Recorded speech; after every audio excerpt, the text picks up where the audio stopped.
ছাত্রছাত্রীরা আজকের ভিডিওতে আমরা রায়মার্টিন প্রশ্নবিচিত্রা ভলিউম 1 জীবনবিজ্ঞান সাবজেক্টের দ্বিতীয় পর্যায়ক্রমিক মূল্যায়ন যে পরীক্ষা 213 পেজে 4 নম্বর যে স্কুলটি রয়েছে দিনহাটা শনি দেবী জৈন হাই স্কুল, এই স্কুলের প্রশ্নপত্রের সমাধান দেখে নেব। প্রথম যে প্রশ্নটি রয়েছে, গর্ভযন্ত্র গঠিত হয়, এই এক দাগের প্রশ্নের উত্তর হবে ঘ ডিম্বাণু ও সহকারী কোষ নিয়ে। 2 দাগে রয়েছে জোড় কলমের ক্ষেত্রে একই প্রজাতির উন্নত বৈশিষ্ট্যে যে কাণ্ড বা শাখার অংশ জোড়া হয় তাকে বলে। 2 এর উত্তর হবে ক শিয়ন। এরপরে 3 দাগে যে প্রশ্নটি রয়েছে সেটি হলো সঠিক উত্তরটি নির্বাচন করে লেখো। 3 দাগের প্রশ্নের উত্তর হবে খ বহু বিভাজন প্লাজমোডিয়াম। 4 দাগে প্রদত্ত কোনটি অটোজম দ্বারা নিয়ন্ত্রিত হয়? 4 দাগের প্রশ্ন উত্তর হবে ক হিমোফিলিয়া। 5 দাগে এক দম্পতি পুত্র কন্যা সন্তান হওয়ার সম্ভাবনা, এটি হবে 5 দাগের প্রশ্নের উত্তর হবে গ 1:1। মেন্ডেলের দ্বিসংখ্য জননের F2 জনিতে কত প্রকার জিনোটাইপ পাওয়া যায়? 6 দাগের প্রশ্নের উত্তর হবে ঘ 9 প্রকার। মিলার-উডের পরীক্ষায় ব্যবহৃত গ্যাসগুলি কি? 7 দাগের প্রশ্নের উত্তর হবে গ CH4NH3H2। 8 দাগে রয়েছে ল্যামার্কের তত্ত্বের সঙ্গে সম্পর্কিত শব্দগুচ্ছটি সঠিকভাবে নির্বাচন করো, এটি হবে খ অর্জিত বৈশিষ্ট্যের বংশানুক্রম। এরপরে যেটি রয়েছে 9 দাগে ঘোড়ার আদিপুরুষের ইওহিপ্পাসের সময়কাল ছিল, এই 9 দাগের প্রশ্নের উত্তর হবে ঘ ইওসিন। এটি হয়ে গেল বিভাগ কয়ের প্রশ্ন উত্তরের সমাধান। এরপরে আমরা দেখে নেব যে বিভাগ যে ক্ষয় যে প্রশ্ন উত্তর রয়েছে তার সমাধানগুলি দেখে নেব। প্রথমে রয়েছে শূন্যস্থান পূরণ। ক্রোমোজোমের যে নির্দিষ্ট স্থানে জিন বা তার অ্যালিলগুলি অবস্থান করে তাকে ড্যাশ বলে, এই প্রশ্নের উত্তর হবে লোকাস। এরপরে রয়েছে 2.2 দাগে জীবজনী জাতিজনীর পুনরাবৃত্তি ঘটায়, এই সূত্রের প্রবক্তা হলেন, এটি হবে হেকেল। এরপরে রয়েছে সত্য মিথ্যা নিরূপণ করো। 2.3 অজৈন জননে 2টি জনিত্রী জীবের প্রয়োজন হয়, এটি হবে মিথ্যা 2.3। তারপরে রয়েছে 2.4 দাগে পটকাযুক্ত মাছের দেহের আপেক্ষিক গুরুত্ব সর্বদা স্থির থাকে, 2.4 দাগের প্রশ্নের উত্তর হবে মিথ্যা।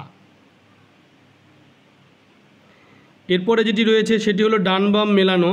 ডানবাম মেলানোটি দেখে নাও। গেইটোনোগ্যামি এটি হবে স্বপরাগযোগ।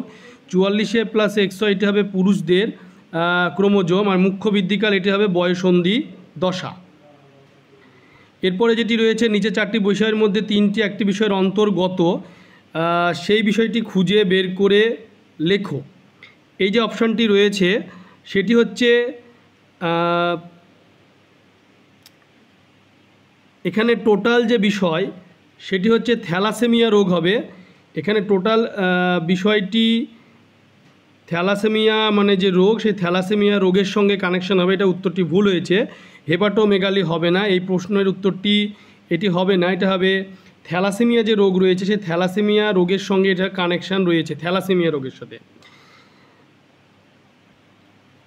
এরপরে যেটি রয়েছে যে শারীরবৃত্তীয় শুষ্ক মৃত্তিকা কি? শারীরবৃত্তীয় শুষ্ক মৃত্তিকা হচ্ছে যে মাটিতে প্রচুর জল থাকা সত্ত্বেও খনিজ লবণের পরিমাণ অধিক হওয়ায় সাধারণ উদ্ভিদ জল শোষণে অক্ষম, এই ধরনের মৃত্তিকাকে শারীরবৃত্তীয় শুষ্ক মৃত্তিকা বলে।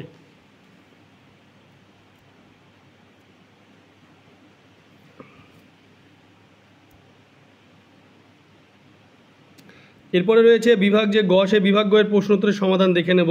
প্রথমে 3.1 দাগে রয়েছে আইসোগ্যামি ও উগ্যামি বলতে কী বোঝো? আইসোগ্যামি এবং উগ্যামি বলতে কী বোঝো সেই প্রশ্ন উত্তরটি তোমরা দেখে নাও। 3.1 দাগে যে জনন প্রক্রিয়া 2টি গ্যামেট আকার আকৃতি ও গঠনে একই রকম হয় এবং মিলিত হয়ে জাইগোট গঠন করে তাকে আইসোগ্যামি বলে। আর উদাহরণ স্পাইরোগ্যারা নামক শৈবাল। উগ্যামি যে উন্নত প্রকার যৌন জননে একটি বড় নিশ্চল স্ত্রী গ্যামেট এবং একটি ছোট সচল পুরুষ গ্যামেট মিলিত হয়ে জাইগোট গঠন করে তাকে উগ্যামি বলে। উদাহরণ হবে ভলভক্স এবং মানুষ্য উচ্চ শ্রেণী।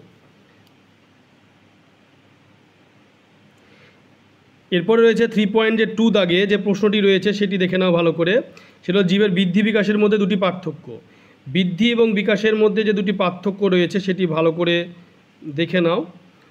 এক হচ্ছে প্রকৃতি, কোষ বা জীবদেহের শুষ্কজনে স্থায়ী অপরিবর্তনযোগ্য বেড়ে যাওয়া হলো বৃদ্ধি, আর বিভিন্ন দশায় পরিবর্তনের মাধ্যমে জীবের পূর্ণাঙ্গ অবস্থাপ্ত হওয়া হলো বিকাশ। এবারে পরিবর্তনের ধরন, পরিণতি, সময়কাল, মাধ্যমে এই অনুযায়ী আমাদেরকে পার্থক্য লিখতে হবে।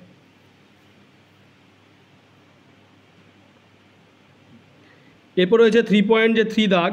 সেই 3.3 দাগে রয়েছে একসঙ্গ জননের পরীক্ষা থেকে প্রাপ্ত মেন্ডেলের সূত্র। একসঙ্গে জনন থেকে প্রাপ্ত মেন্ডেলের সূত্র হচ্ছে পৃথকী ভবনের সূত্র।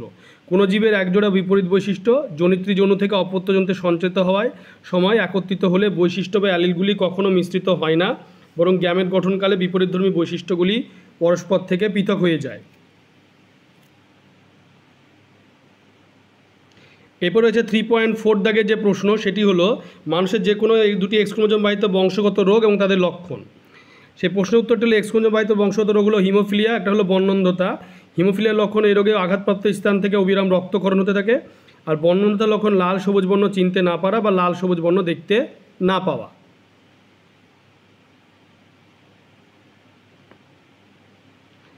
এরপর রয়েছে 3.5 দাগে যে প্রশ্নটি রয়েছে ক্লাসিক হিমোফিলিয়ার কারণ ও লক্ষণ লেখো। ক্লাসিক হিমোফিলিয়া মানে রাজকীয় যে হিমোফিলিয়া সেটি হবে, দেখতেই পাচ্ছ প্রশ্নের উত্তর, কারণ এবং লক্ষণ।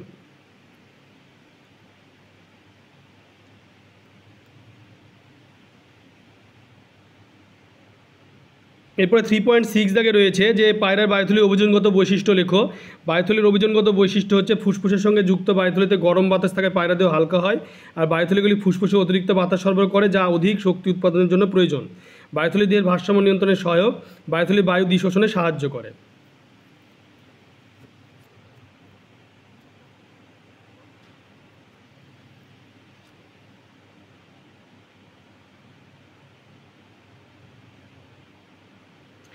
এরপরে 3.7 দাগে রয়েছে মৌমাছি কখন চক্রাকার নৃত্য ও ওয়াগল নৃত্য করে, সেই প্রশ্ন উত্তরটি দেখে নাও।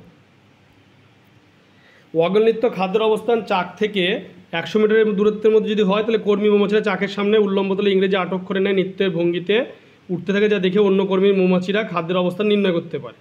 আর চক্রাকার নৃত্য খাদ্যের অবস্থান চাক থেকে 100 মিটারের মধ্যে হলে শ্রমিক মৌমাছিরা চাকের সামনে চক্রাকার উঠতে থাকে। চক্রাকার নৃত্যের মাধ্যমে শ্রমিক মৌমাছি চাকের অন্য শ্রমিক মৌমাছিদের বোঝায় যে খাদ্যের অবস্থান চাকের কাছাকাছি আছে।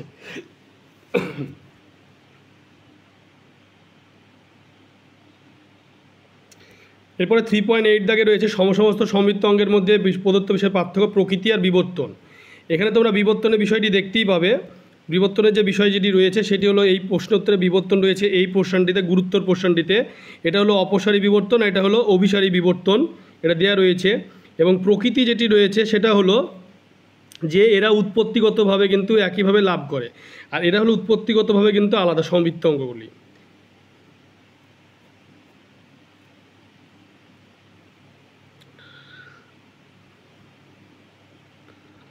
তোমরা ভিডিওটি বেশি করে শেয়ার করবে, চ্যানেলটিকে অবশ্যই সাবস্ক্রাইব করবে, সাবস্ক্রাইব পাশে থাকা বেল আইকনটা প্রেস করবে যাতে পরবর্তী ভিডিওর নোটিফিকেশান তোমাদের কাছে পৌঁছে যায়।